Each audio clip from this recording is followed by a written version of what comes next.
All right. Hello, world. It's Naiji Temple here again, and we're hanging out. We talk about some cool Naiji stuff. So introductions first, and then we'll have, I think, two kind of large, wide-ranging questions to get into from Ben. I think you all been chatting about it as well prior. So this is Naiji Coach. Naiji Mitchell. Naiji Ben. And Naiji Glenn. Okay, so which one are we going to do first? I don't know, do you guys have any sort of preference, or? Nope. Not really. Let's go. Just go. Just pick. All right. So how about we'll do the one we just talked about, unofficial Naiji Temple one first. Perfect.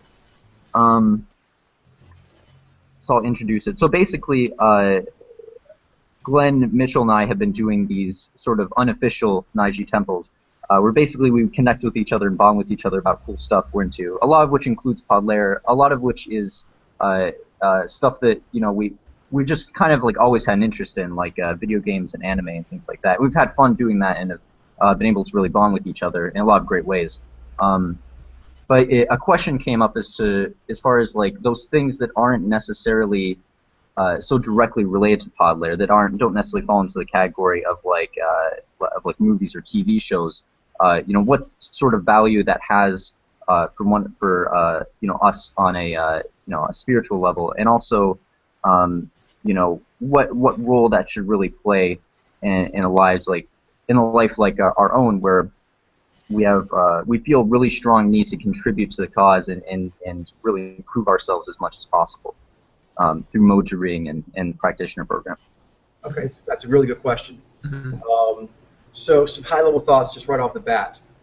Let's see. First is separating Podlair as a lifestyle, being a practitioner all around, and Mojo reading.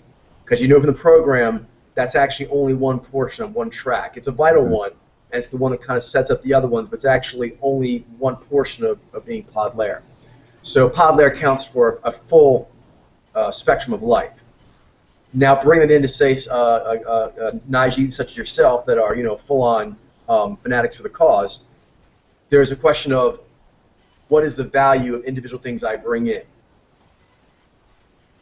Big picture there is an opportunity for development personally and as a team and for the campaign in anything. So if it moves you and it teaches you and it bonds you, then it's actually helping. Oh, cool. So the way it's helping on a regular basis is in the moment-to-moment and then ongoing. Moment-to-moment is, can you touchstone on things you believe in? So any medium that allows you to do that is going to allow you, for example, like we're talking about quotations, you'll notice that we have to really get into a lot of what we believe in and get rather nuanced with it. I see. And so any characters from anime, from the most childish up to the most mature, any kind of music genre, video games, they're all based on story. They wouldn't be popular, and they wouldn't grab people and hold their attention like they do you and myself as well if they didn't have the power of story. So you can kind of always come from that angle of what story is being enacted here, what characters are they, and then how do I feel about it? You can take anything and talk about it and get a lot of benefit as an IG if you come at it that way. Does that make sense? Yeah. Yes. Yeah. Okay. The next one is more on an ongoing basis. That's like sort of the episodic. Ongoing is linking together the episodes of an activity to make something. So this is critical. You don't have to know what it is, but you'll find as Naiji, if you focus on it, you'll find this much more rewarding on the long end, and you won't have this question that you're asking now. Is it will make something.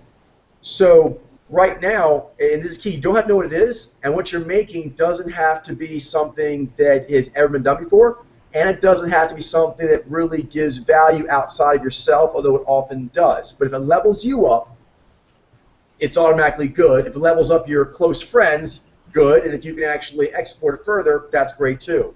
But basically, it should level you up over the long term in some way. A common way that happens, for example, what you're talking about is bonding. Bonding is a power. So being bonded to other people will give you more confidence. The team bond itself will build like a team confidence. It has like a spirit of its own. And then you know how to bond. So there's a fluency. For example, when you wanted to bond with each other, you talked about these things. That's really important to know. Anytime yeah, that was the thing we actually naturally drifted more towards. Okay, so what you're learning is you're learning about your comfort zone when you are actually talking about the real you. So you want to be able to talk about that language, talk about all things that you care about, important to, and then be able to connect them to other people expressing themselves in their music, their anime, their card playing, their video games, whatever they're into. But basically, you're able to translate what they're saying into some kind of bigger meaning. So actually, media is just a great way for Naiji to know what they're about, because generally what you're going to do is you'll constellate things that way, and whenever you have principles, you'll usually naturally go to things you've watched as a way to kind of reference, oh, I've seen that before, or that reminds me of this or that. Does that make sense? Yes, that's very true. Yeah, I've seen you do that a lot in your videos. You know. Yeah, so it's a very powerful thing that Naiji have, and having a wide-ranging pop culture sort of lexicon or vocabulary and fluency is very, very important. So if you think to yourself, oh, this is increasing my fluency in describing what's in my mind, what I believe in pop culture words and vocabulary, and I can use this to shuffle my deck of media with other people's decks and get really good at that. So this is actually very, very wonderful to do, and so it's not a waste of time. But I understand you may wonder, where is this going? But there was a reason why you instinctively did it in general, and then why you went to those mediums to use, because it was good and good instincts. Yeah, if I can just sort of interject here. Please. Yeah, because the question that Ben is raising is actually my own, and it had to do with the fact that I started mine as well, though, Glenn. I've also been thinking about this a lot as well. I respect that. Yeah, because I think we were both talking about it, and we both had it on our mind, and then we asked Mitchell to give his opinion as well. And but what's on my mind was sort of I want to make sure that I'm doing as much as I can for Podler as in any given sort of opportunity, any sort of moment. I don't like to sort of feel as though I'm not moving forward or leveling up in some kind of a way. That's a very Naiji thing. Yeah, and whenever exactly. And whenever I feel as though I'm doing something that doesn't seem like it's going anywhere, I kind of start feeling guilty. I start feeling like, oh my gosh, what am I doing? I got to get back and that's correct to feel that. Huh? And that is a correct instinct to be in touch with it in Naiji. Yeah, and I don't know. I think I was the one that sort of started the unofficial sort of thing. I think we were doing it before, but I was sort of I presented the idea that we should probably start doing these hangouts so that we kind of get to know one another. And I thought that would be sort of a great way, sort of we can share various medias that we're into, anime, video games, TV shows, anything of that sort, books that we're into, sort of so that we could sort of learn about one another. And that was kind of where I wanted to sort of get inside everyone's head, and so that we knew each other more and share also parts of myself that I thought was important. And so that people knew who I was a little bit more as well, especially the Naiji. And so I mean, it felt like a good thing to do. But then sometimes I get that sort of feeling of I'm not. I feel as though maybe I could be leveling up more faster, or maybe there's some kind of something going on that I don't know makes me feel a little bit I'm not kind of I'm wasting time almost. Right. And I don't ever like to feel as though I'm wasting my time. Right. So you don't want to waste your time, and it's important to have that instinct to be in touch with it. But you're not wasting your time if you're doing what I was saying before. But you're bringing up a good point: is how do you know? Because there's a principle that actually you'll see in all kinds of dojos is people will say they've been there for 1 year, 2 years, 10 years. And it seems like when different people say it,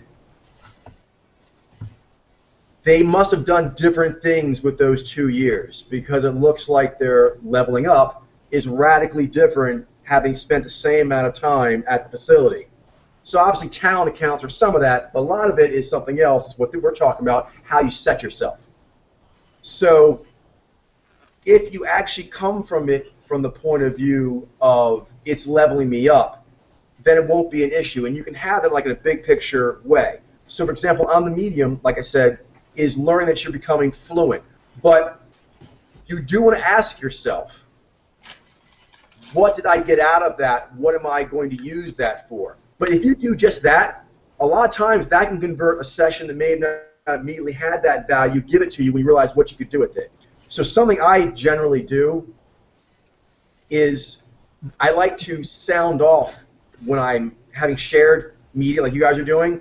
I'll often then come back, on my own time, and it'll affect me, it'll move me, and I'll sound off, and if it gives me what I think is like more bardic beats that I like to be saying, then I like it because it's increasing the power of my fluency.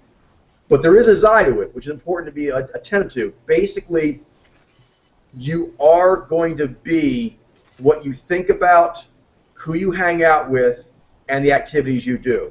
And that's basically going to be shaping you besides your mojo. Oh, okay. Yeah. So your Zai does have to make the character bonus stacking call of, is this conversation increasing the power of my vision and or my voice? But in getting to know each other, you are going to have to define sort of like this bond. It's going to have to be established. So actually when you say to yourself, oh, that's what I'm doing, then it'll feel good. So you want to actually be able to do that. Then once you feel you have done that, you will feel some becalmment that will be unsettling. That means that you don't want to keep, this is where guys who stay at the dojo or ladies stay at the dojo for the same amount of years but don't get the same amount of training. It's because in the hit plateaus, they stay at them and they rehash or just spin in circles having accomplished what they already accomplished. But there's all kinds of like tacit subtle things you can be accomplishing or big picture. So getting to know each other, learning the skill of how to trade media. It's a very important get to know you skill, particularly for Durams who tend to kind of go native places. You need to be able to kind of like spread out your hobbies in a cool, exciting way and explain it to people, and then have them do the same for theirs, and have your decks intertwined. It's the quickest ways to get a rapport and real friendship on actual authentic grounds. Does that make sense? Yeah. So then, but what Glenn's saying is true, is like, if you feel you've established that, if you haven't, then your Nye Glenn will be like, wait, there's still leveling up to be done. We still have bonding, basic sort of, cohesion to be established through this process of media sharing. But then you're right, your Nye will be attentive to, have we achieved that? If that's been achieved, then we need to then do something else. For example, revisit those media things and find ways to actually add mojo to them, such as who was the game designer. Then it adds because you clearly already liked talking about the conversation. It was easy for you to get excited and exchange with people. So that means, hey, I can easily piggyback stuff in there. Anything you naturally enjoy talking about, are fluid and kind of just easy talk about, that's what you want to actually, piggyback all your other stuff on. Makes it nice and smooth. That makes sense. Effortless as you can. And that allows you, but if you do that, you'll still be able to enjoy what you guys are doing, but like Glenn was concerned about, you'll know, like, no, I'm definitely leveling up because I'm making sure that the process is leveling up. Another one is beats, is you are all going to have to do the voicing track, all the way up to be, as badass as you can be. And at one point, you're going to have to talk about, actually, a little bit in the formal incantation, level 2, and then more expanded at level 10, your story. So you'll want to be able to talk about your hobbies and so forth and be interesting, humorous, storyteller about yourself. So you could also look at this as like laying out the various pieces of interest to you so that you later on can weave them together in a nice storytelling narrative. Yeah, that's true. You'll have to lay out all your kind of character pieces. Any author has to do it at some point. They kind of like have a bunch of notes, but they share them, and at some point they kind of stick them all out, and they can figure out what the flow is going to be. But you will, Glenn, you'll need to keep attentiveness to that so you don't actually just repeat the last stage you did last time. So I don't think it'll be a buzzkill to simply introduce what you're getting out of it. Just have it ambulantly in the air, like, ooh, this is fun. We're learning this. We're learning about each other. Actually state the value added of the activity. You can be giggling like that while you're doing it and actually being a great fun time, but you are noting, oh, this is so fun and I'm having a great time with my friends, and ding ding, I'm leveling up. Make that a constant thing. That, for example, when I was training my friends, we were getting very good at our craft. We had a lot of fun, and we were giggling, laughing most of the time. But it was a giggling, laughing based on, ooh, we're adding to our geekness in a way that'll make it formidable. There was the association with the geeking out and overall formidability gaining, leveling up, i.e. Does that make sense?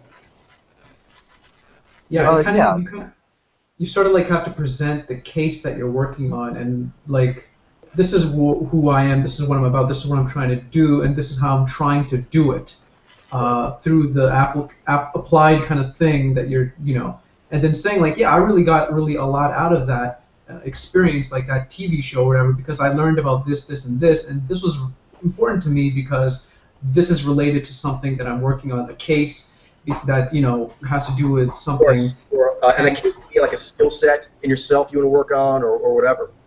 Yeah, I like that. Something that you find interesting, or something that you find important, or both, that like you previously thought, like maybe just sitting in your bed one day, like, it'd be really cool if I could have that, or something like that.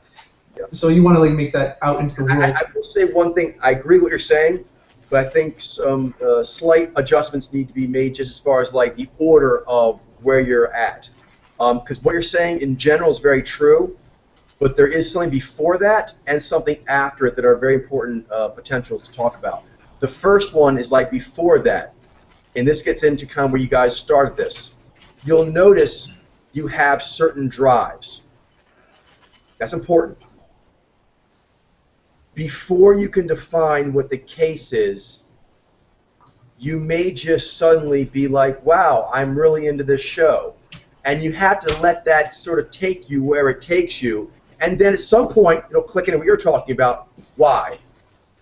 Why did I feel the need to watch Bering Sea Gold? But I did not challenge myself with, I'm leveling up by watching Bering Sea Gold in this way. That's why I'm watching it. That's why I'm enjoying it.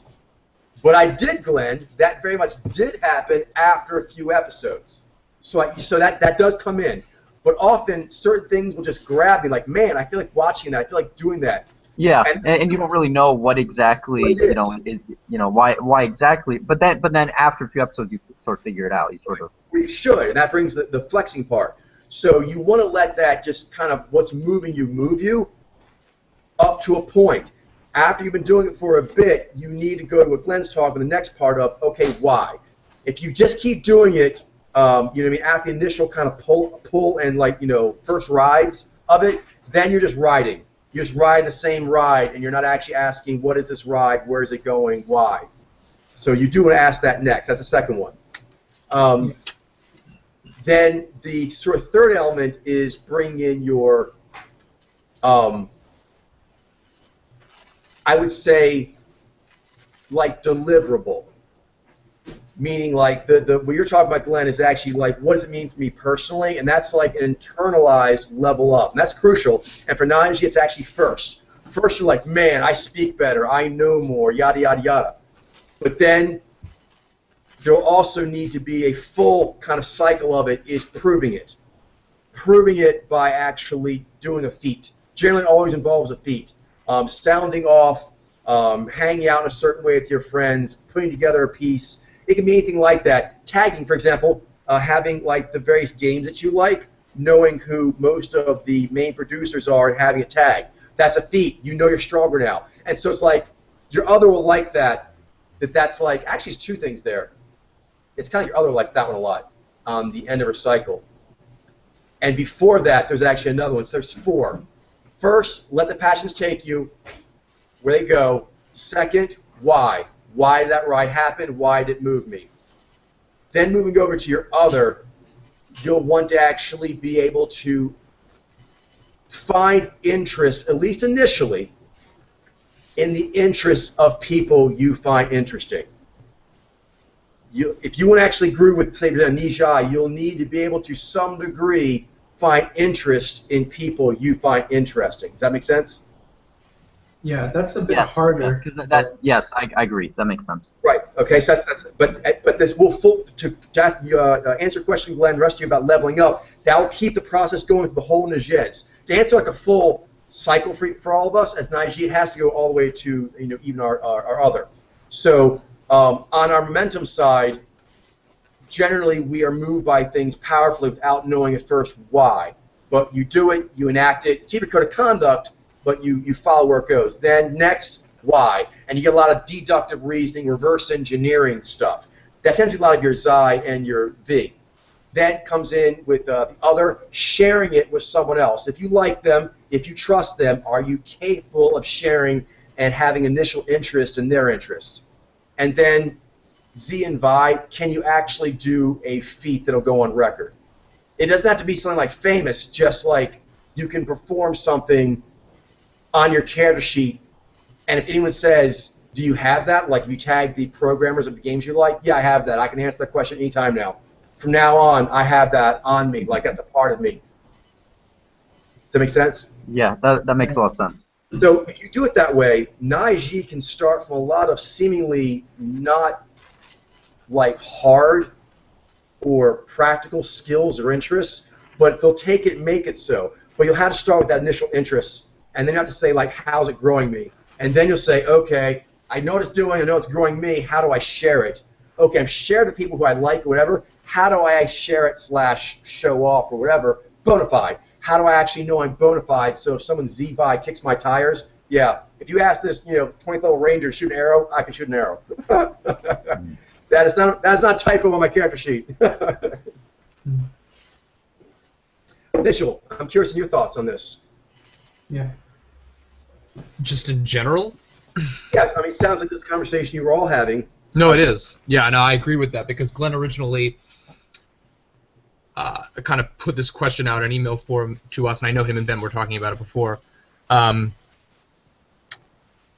that was pretty much my thought because like he was wondering whether we could be spending more time doing more conventionally productive sorts of things. Not that what we're doing isn't valuable. And I guess my thoughts, what I said was that I get a lot of spirit forming value just from discussing artistic media and stuff like that. And I don't normally formalize it as much in the way that you said about like sounding off and actually saying the value we're getting. But I think that's something that I could do more, and that would be valuable. Oh, and just on it sounding off, I don't want to make it sound like it's too declarative, because it can get to a declarative thing later on. It's a very good point I want to kind of touch on here. I'm glad you mentioned that you don't do that, because I should have said a little bit more about I do think about it, though. Yes, and so thinking about it is the initial stage of it, and then what you want to do is either to friends or to yourself, kind of like explain to yourself what you think the answer might be. Okay.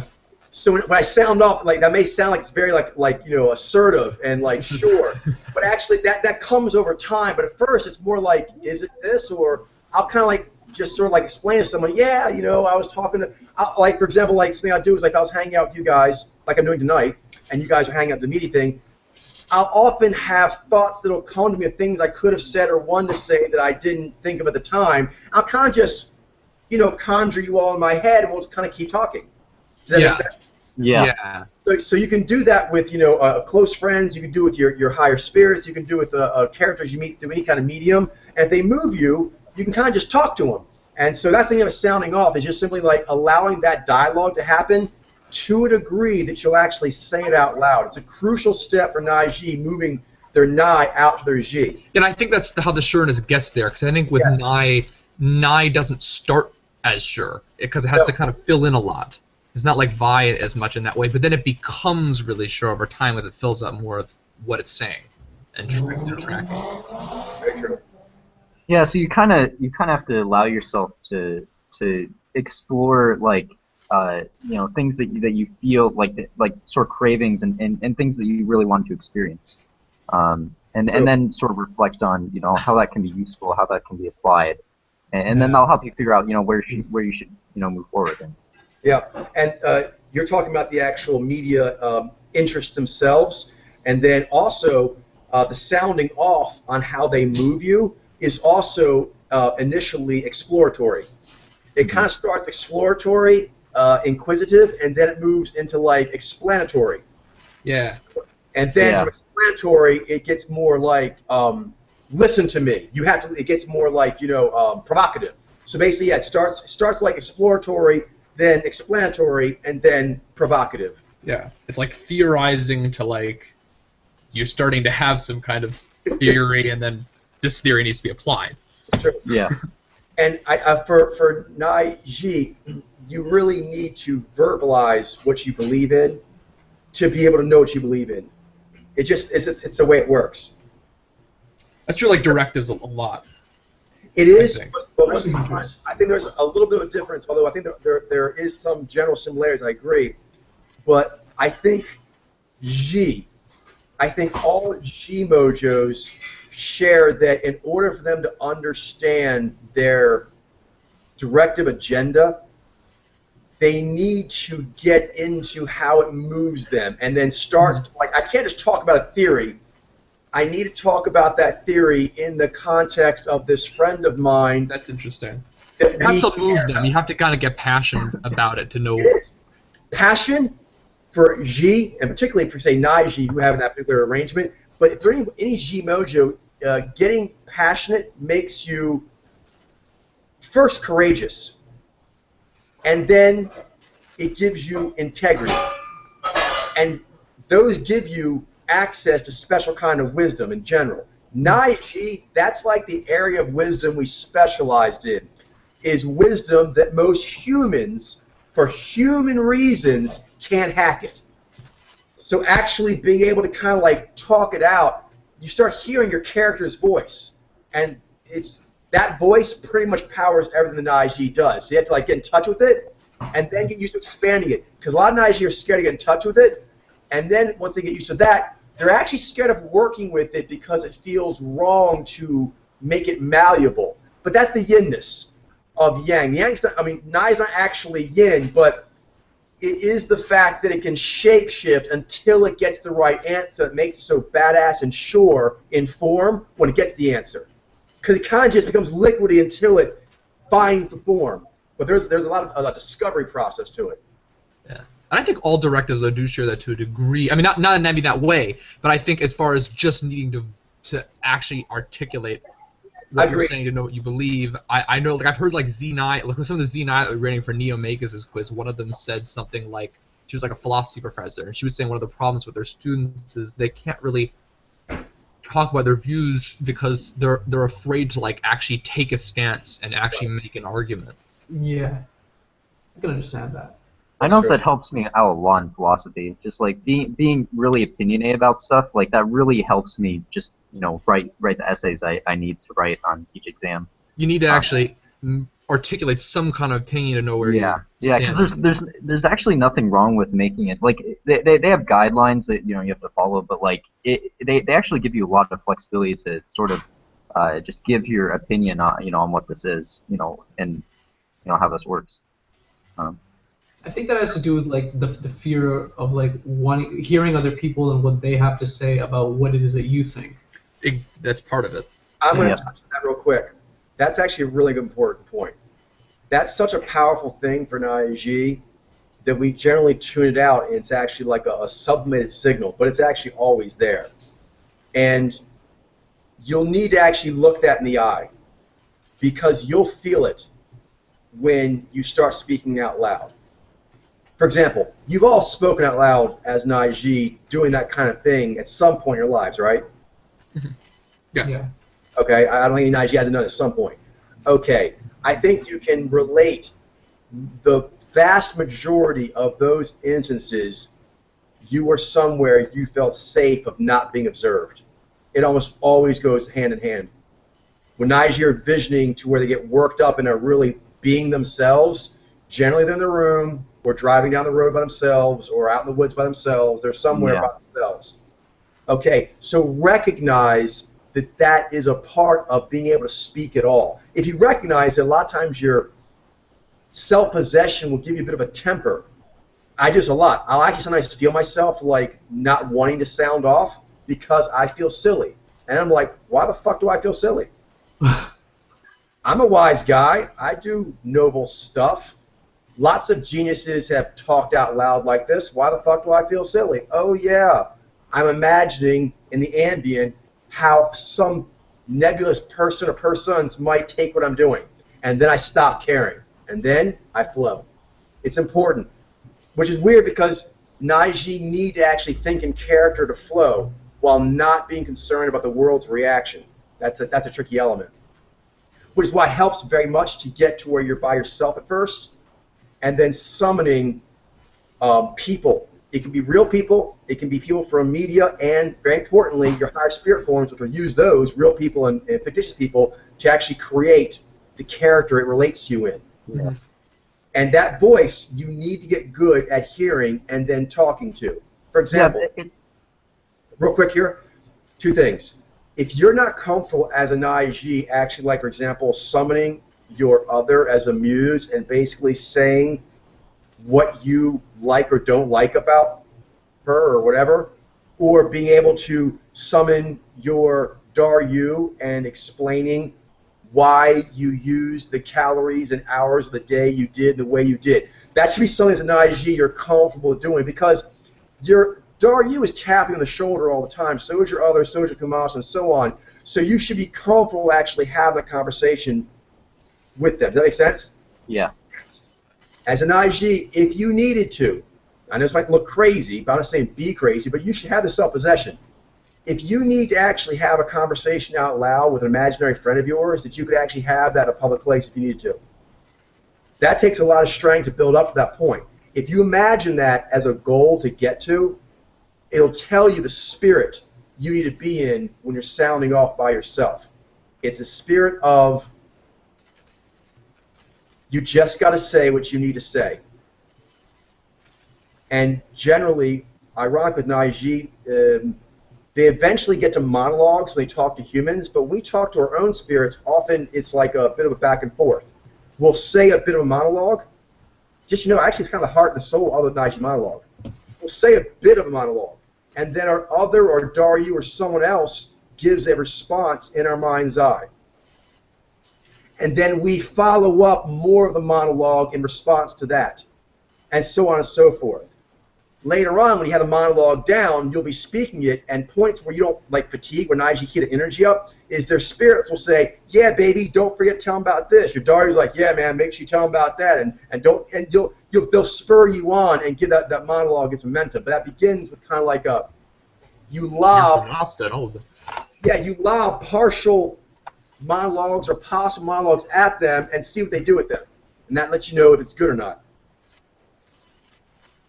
Ben, you had something to say? I forgot what I was saying. I was saying it kind of it's like you're basically charging up your battery to actually go out and actually say what you actually need to say in public. It gives you the power needed to actually do that. Very much so. And I like the battery analogy. Also, one that I think of a lot is like a dragon. Or really any large bird, because their own way, the other hunters share this. It takes a lot of space to get the wings unfurled, and then initially when you fly, you have to kind of wobble a bit until you get the feel of it because you've really done it before. Yeah, yeah. Once you do that, all the hunters then become apex, generally as far as like staying safe and striking. But at first, they're very vulnerable. But if you don't allow yourself the vulnerability, the kind of vision I get is like a dragon with only partially unfurled wings, kind of leaping out of a tree or a cave trying to fly. It's always kind of sloppy, not going to work, because it's really kind of like you need a satellite relay to fully unfold and get the message before you can actually send the nuclear strike. There's no point in sending it when you don't know what you're doing, don't have a real target or accuracy. And so that comes from a full unfurling. And all hunters do that, which is why they're more yin than pilots. But the Naiji are the most yin because you get really sensitive and sort of, geeky and raw and whatever when you are unfurling. But then you see yourself. And no matter how geeky raw you are, when you see yourself, you will be in awe. There's no way around it. And that awe will keep you going to leveling up. But you actually have to let yourself unfurl and see what you look like when you do that. You'll get very attached to it. And then you can actually do it later. Because Naiji, who are very powerful in the environment, generally always share the same trait. They can unfurl that sensitive process and get to a sensitive, liquidy state in public. Because there's like a state Naiji. Some Naiji, for example, can get into it on stage, but they can't do it in an interview. They can't do it in a real encounter. But the more powerful Naiji are able to do that. And that's because they have a more consistent dialogue with their spirit forms. Beeps them up. I got a lot of visioning from that, actually. The unfurling. It can kind of be a little bit frustrating having to sort of like bide your time, develop yourself until finally you get to that point.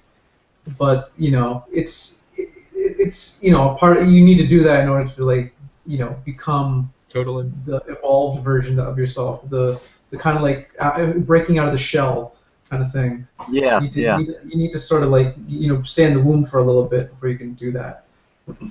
Sure. We can crack out of there and then fly and stuff. So, yeah. And to unfurl your wings and kind of do it in a more hectic scenario, it really helps have a lot of practice in your room, out in the woods, whatever, unfurling until you're like just moving your body how you want, sounding off like you want, making jokes like you want, being angry, being sad, being whatever you want to be, and get used to like doing that.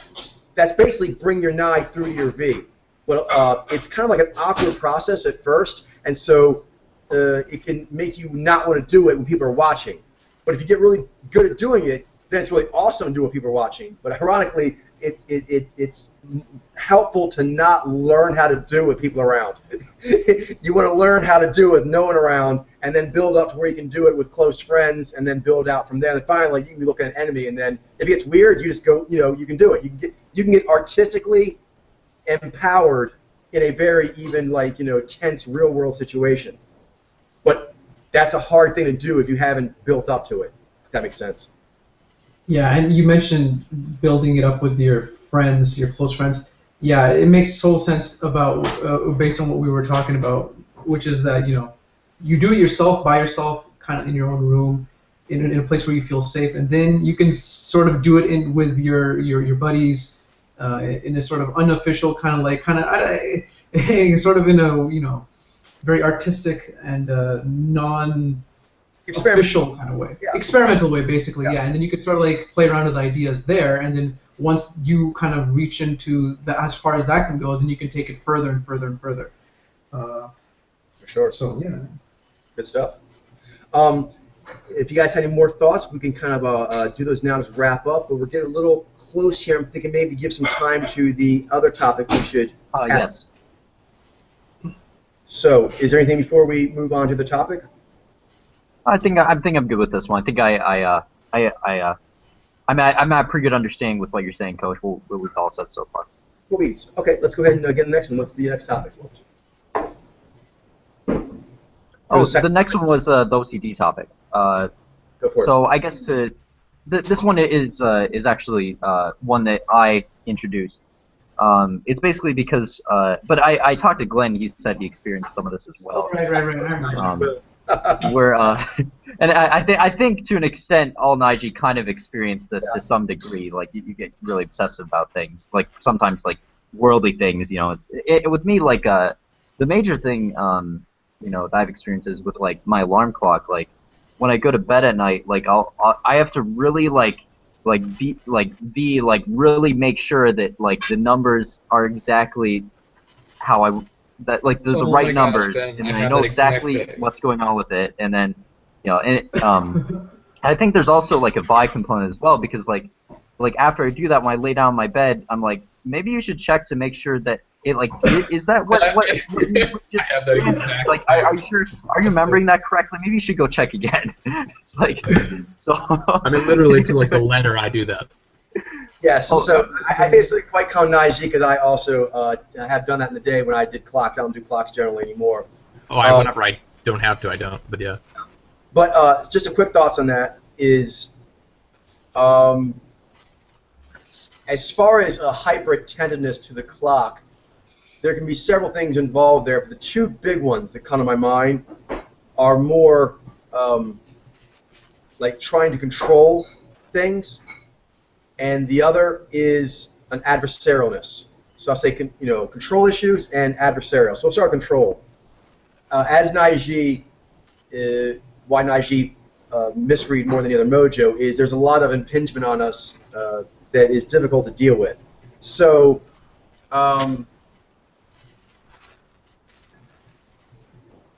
the alarm clock, well, basically, Naiji will try to slough off a lot of things that call on people in that sort of standard expectations way. Does that make sense? Wait, so They'll then coalesce their connection and responsibility in that regard to only like one or two things: an alarm clock, a certain kind of phone call, or something like that. And that will become like the touchstone. And what's happening is there is a desire to streamline one's life so that you don't have to do any more thinking of that than you have to. The counterpoint to that is, the more you do that, there is a desire to not do it at all. Yeah. And so the psyche will start to actually do things to rattle you because it wants you to just not do it. Does that make sense? And so that's going to shake your confidence in whether or not you actually set the alarm to the right number, or if you set the alarm to the right number, whether or not you actually put it to on. So it's shaking me up on whether I should not worry about. But they're not shaking me up to just so I don't worry about the alarm clock. It's something bigger than that, right? I mean, Yes. No. as far as why they would shake me up, it's more that's like. the thing. It's about Naiji often feel a lack of control in their lives on a very large, pervasive scale. Things are asked to do for jobs, things are asked to do for school, things are asked to do for a family, and so on. That are considered standard. A lot of Naiji are like, I consider that to be a real hassle.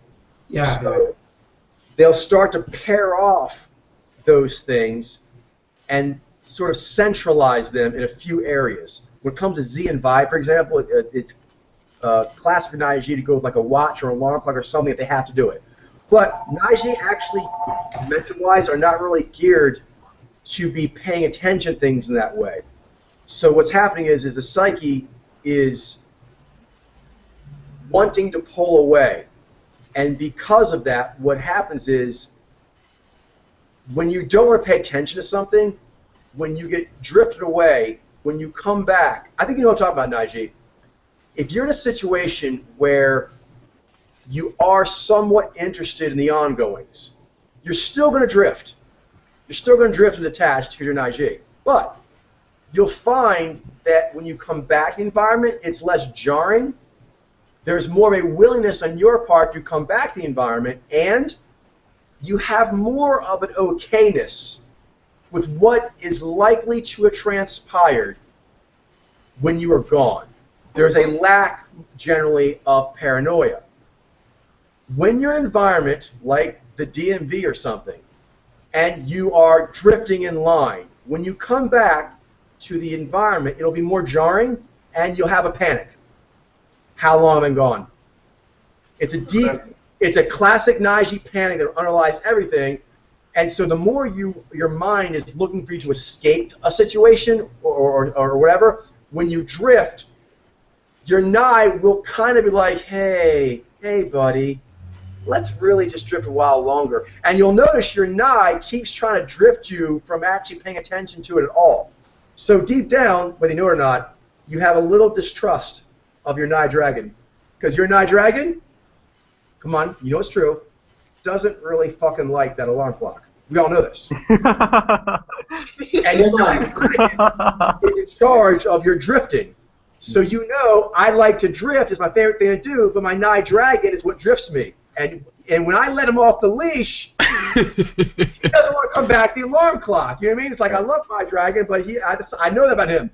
When I let him go, he's like, haha, I lose track of time. I lose track of time. Okay. Oh, so that's okay. So that's why I feel like I don't have it. I'm just like I keep grasping like the alarm clock, but my dragon isn't gonna let me like have the confidence of knowing I'm doing that because it doesn't want me to do it at all. So it's kind of like your Daru, I think, to some degree. It like is. A leash on And it. I was gonna bring that up. Is I actually I've had kind of a Daru relationship with it. And that makes sense, right? Because it is shaking me up to, you know, the psyche's shaking me up, so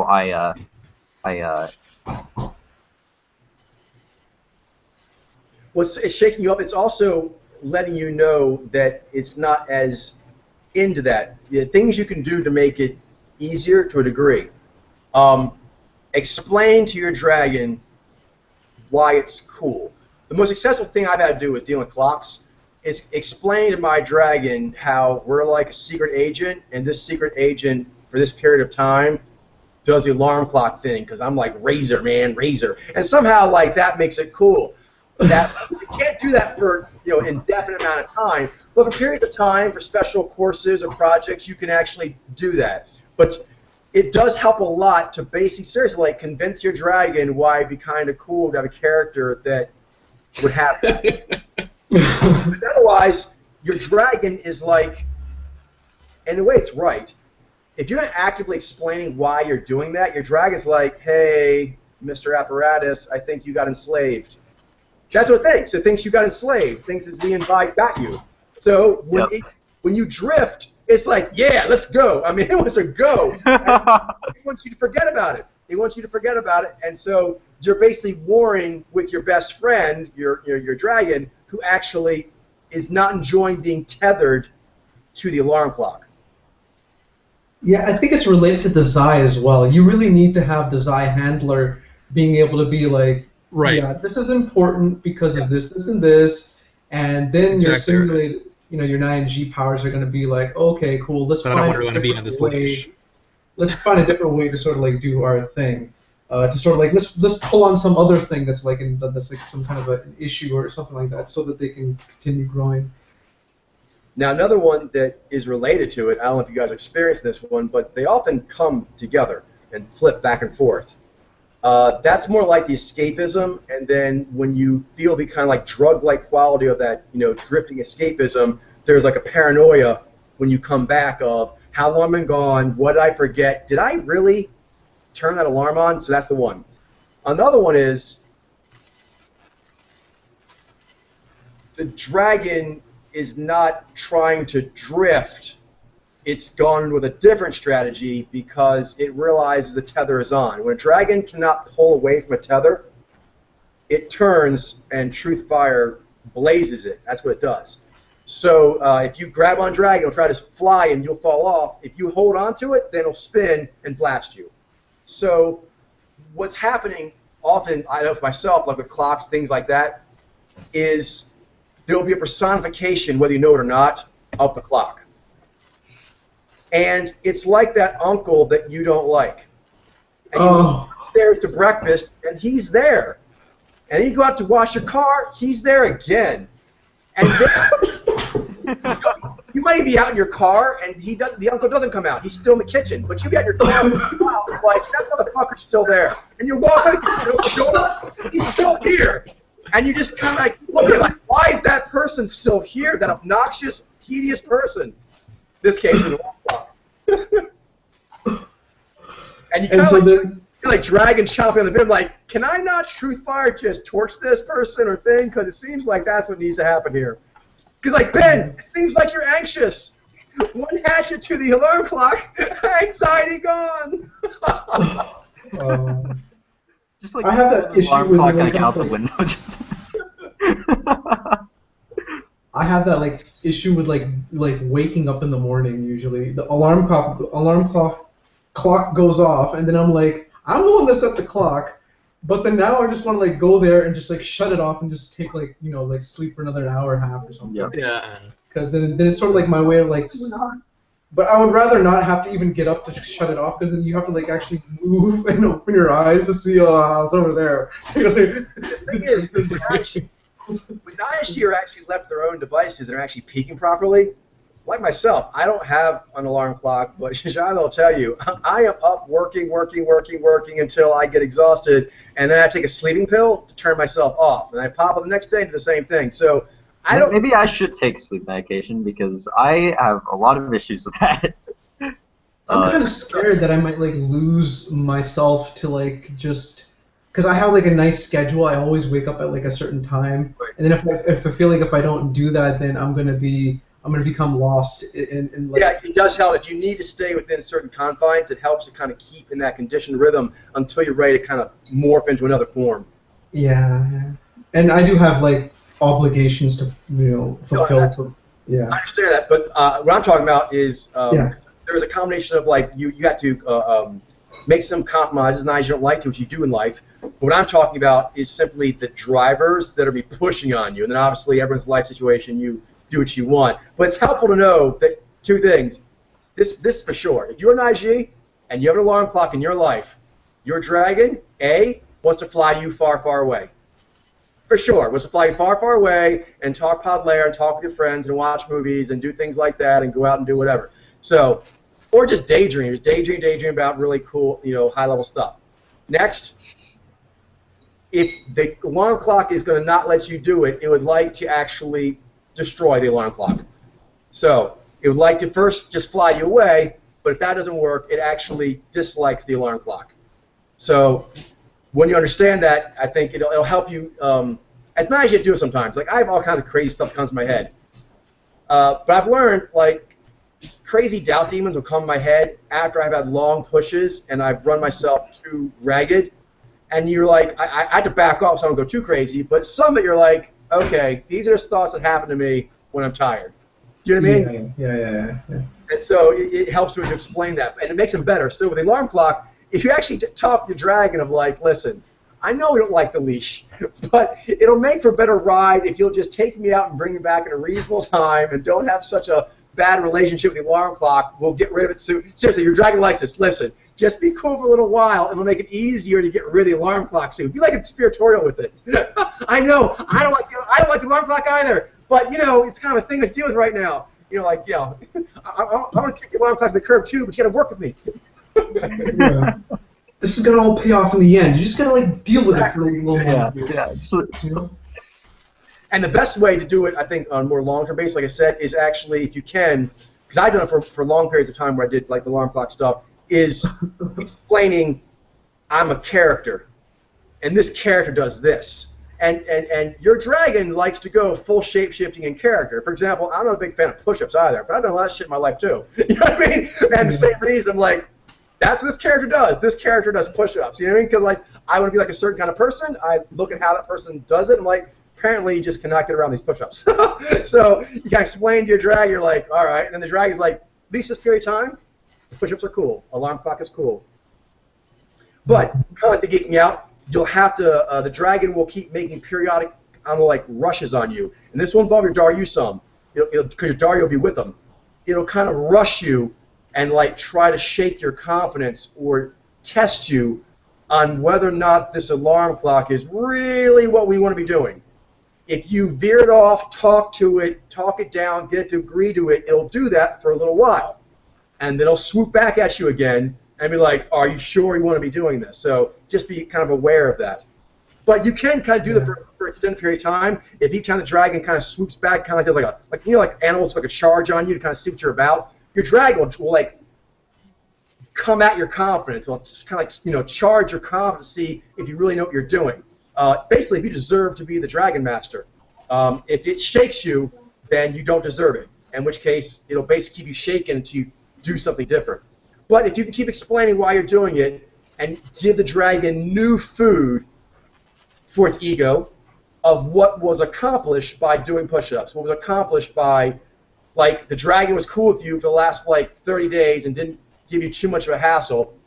But when it kind of surges on you again, you're like, listen, remember, we've been doing this 30 days, and those last 30 days, we've had all this progress. The dragon's like, all right. Kind of like a strongman artist. Your dragon's kind of like, give me like, all right, but I'll be back next week. And you have to pay it off. You basically have to pay off gosh. ego. And so it'll keep letting you do it. But it keeps you honest. Like, I'm here to collect. I'm here to Yes, I'm collect. here to collect. Oh, man. And if this plan was such a good idea, Mr. Wizard, then you should have no problem paying me off. Yep. Kind of like an energy exchange. It is. It's your dragon, so it's you. I mean, it's kind of like mind-boggling in a way. When you're doing your job right, and so when you don't do your job right, your dragon's not supposed to let you ride it because you're not fit. That makes sense. I guess I've also had other experiences with OCD. That was like the prime example. But recently, like this one night, I was like watching this like comedy, and basically I started to get like this like Daryu OCD about like how much I was laughing at it, like how often I was laughing at it, what times was I doing so, and I became like obsessed with that for some reason. And it felt like a very, I don't know, it felt like really bizarre. Like I didn't really understand like why that was happening. Okay. Yeah, I think I can help you out pretty good with that one. First of all, we mentioned before that your Daryu will test you on areas that things you currently maybe are a bit challenged on, and you need to be given a little shove. We mentioned second that in general, but particularly in IG, it tends to come tricky style. It does not tell you why it's doing what it's doing. That's your job to figure out. Okay. A general theme, though, that you can look for in your Daryu is your overall peak pathway is really what's on its mind. Right. But then it will take your overall performance and whether or not it's liking it or not liking it, it feels strong or unsure, and it'll come at you. It can have the dragon with it if the dragon's upset too, but generally the Daryu will just come by itself and kind of push on you to see if perhaps you know what you're doing, and ironically, this is really weird, you have self-worth. There's a comic I read a long time ago. This scene's been in tons of movies and things, but I remember from a comic I read many years ago where it's a character of Hawkeye, Marvel Comics, I believe, and his little miniseries, he's down and out. Lost his girlfriend, out of the Avengers, he's got no job, no money, no respect, and he's become a drunk. So he's hit bottom. And so his peak pathway confidence is at a very all-time low. He actually has a Daryu encounter that helps him. He goes down to like this abandoned area, and he starts shooting his arrows. His one gift. That like no matter what, even though he's like got nothing else, he's always got his amazing bow abilities, archery skills. But now he's losing even that. He can't shoot straight. And so he kind of just lays down, almost like to just give up. I mean, basically like I'm nothing anymore. I mean, I don't even have my archery skill anymore. And then a bunch of thugs come up, and they basically start to mess with him and treat him like a victim, like all the people he has saved in the past who didn't have power. And so really he was just confused and feeling sorry for himself. He pops up and drops each of the thugs with a perfectly shot arrow. And the key lesson was he remembered who he was. And sometimes your Daryu has to shove you. Do you remember? I don't think I saw the King's Speech, the movie. I've seen it. I can't remember.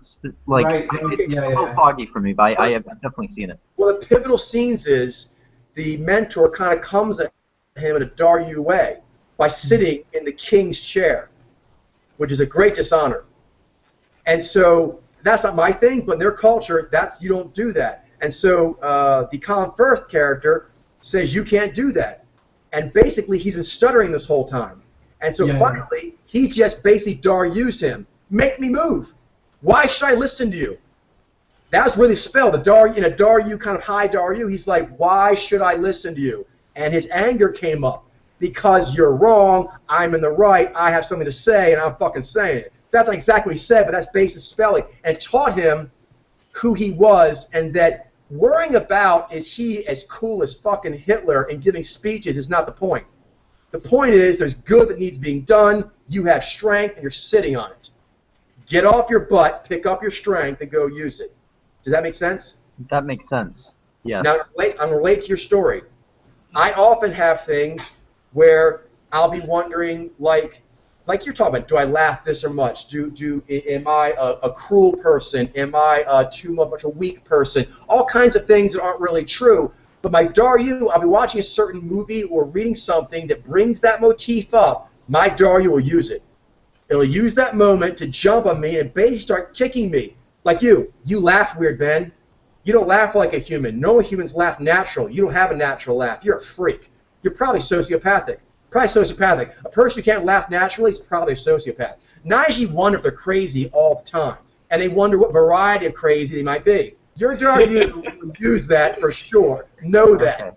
You'll actually try to figure out what kind of crazy you think you might be, and then try to say, hey, I bet you're crazy. So the one thing that helps a lot is your other. Is she'll come down in general because she loves you, but also if you've performed over the years and have a good relationship with her, there'll also be the Xian Bai, and it's a powerful spell she does, which is like, first is the knee. She's like, your thoughts are here. A person's thoughts who are there is a strong person, a person who's trying to do high stuff. Zhai, your Ji did this and this. For example, like that spell, she'll say, why do you care? Because you care, you're human. So your Daryu will say, you laugh funny because you're a disassociated freak. But then your other will say, how come it upsets you that your Daryu is saying that to you? Because I'm not a disassociated freak. It's weird, but sometimes your Daryu will give a question that you can't answer unless you go higher. And so then like the Xian Bai, a big one is like, I'll be thinking like, am I just crazy, this and that? And then next will be like, no, you've done this for this many years, you have this many samples, you can do this, this, and this. Like, that doesn't make sense. I'll be like, yeah, Daryu, that doesn't make sense. Yeah. But if you just listen to your Daryu, that's overwhelming. And if you just answer back sometimes without bringing in some higher spirits, it can be difficult. Okay, yeah, that makes sense. In fact, one that I do is an apparatus. That's an other level. One that you can do as an apparatus level, I pretty much always go to this first, is the Daryu knows this. I'm beautiful. I'm awesome. I'm the chosen one. That's how I'm built. All humans are built that way. That's just how it works. That's not because I want to feel that way. That's just how it works. So, your job is to actually make us win and do well. You can tell the Daryu, you will have to tell your Daryu its job. It's like, listen, hold on. I'm the chosen one of this story. Your job is to get me informed. Okay, I admit that this night is not so great right now, so you, the squire, have to kind of like, kick me in the shins a little bit, but don't be telling me I'm just crap, period, or I'm broken, period, because we all know that's not true. I'm actually the chosen one, I'm meant to win, and you're supposed to help me figure out how to do that. So a mantra I say often is, it gets gnarly sometimes, panic attacks, hearts jumping out of my chest or whatnot, scared shitless, but I'd be like, why are you showing me this? What is the point? It's a really good way to summon your authority as the apparatus, because the Daryu does have to, there has to be a point to this, and if you keep saying, what's the point, you'll notice that the dialogue will shift in some way. Track it, because the answer is in the shifts. And then obviously you can bring your other in as well and just be like, wait a minute, that makes no sense at all. You'd be surprised stuff that your Daryu will say to you that in the shiny light of your other's presence just seems ridiculous. You know what I mean? It's kind of like ghost stories during bright daylight. It's ridiculous. Ghost stories when it's quite black at night, that's a little different thing entirely. So your Daryu is giving you basically a horror story about you as a person. Shine some light on that. Yeah, I usually just like enjoy beating those kinds of like thoughts right up. Just like smashing them, like get out of here. That's the apparatus authority of like no. But you'll have to switch the dialogue to apparatus authority, or the other, or the Fumasta, shiny baby, so on. Because if you dialogue with the dialogue your Daryu presents to you, it's built for you to lose. It's all the way your Daryu comes at you. If you address it in the way it's presented, it's a losing game. You have to be always like, wait a minute, what's this game now? And you kind of go outside the box and look in. Yeah, there's no way you can like you know, just go at it directly and Right. Nai's very good at kinda- that, I think. Like the Yeah, rig game 'cause, thing. yeah, Like you're gonna seeing be. that you have to see past it. Yeah. You have to see Yeah, past and move above it, and then. You have to change the topic entirely sometimes. Because it happens in the world as well with Naiji. Of like there's you have to Zevi rig understand it, games. sort of. Like you have to actually experience losing, but then after that you. Ben, I don't know if Mitchell was done there. Go ahead, Mitchell. Oh, sorry. I was pretty much done. I just said my last point, which was just that I think that it's kind of like in the world as well. How like our Nai will notice that we're in a kind of a Zevi sort of rig game situation, and or Zyvi or whatever. Like and we can't. And so your Nai has to kind of find a creative way to sort of synthesize out of that. That's Sure. kind of how it works with the Daryu. Definitely. And your Daryu, since it knows you have that power, when it presents problems to you, it comes in tricky. It comes in tricky style. You're Sorry, saying, Ben? I can't remember it all. I don't think I was saying. I think I was restating what was said before in a different way. So I don't think I would have added that much. Okay, Where I was cool. going. Is there any other kind of things related to sort of like the OCD stuff? Other ways it comes out, or you've noticed it? That's about it. Like the way I experienced it, it was about how much I was laughing, and I was concerned about like if I would like not laugh enough, or I wouldn't find this funny, or I don't know. It was really weird. Exactly. By focusing on that, I laughed less at it. Like my Daryu sort of got on me. It was weird. Yeah, just know that's one of the many ways your Daryu will come at you that you're a freak. You know what I mean? Yeah. But it's funny because when your Daryu's on your side and the world tries to tell you can't do something, he uses the same spell in reverse. It's like, no, man, you're a freak. They can't stop you. If your Daryu's on your face, it's sort of like, that's kind of freaky in how you're laughing. Yep.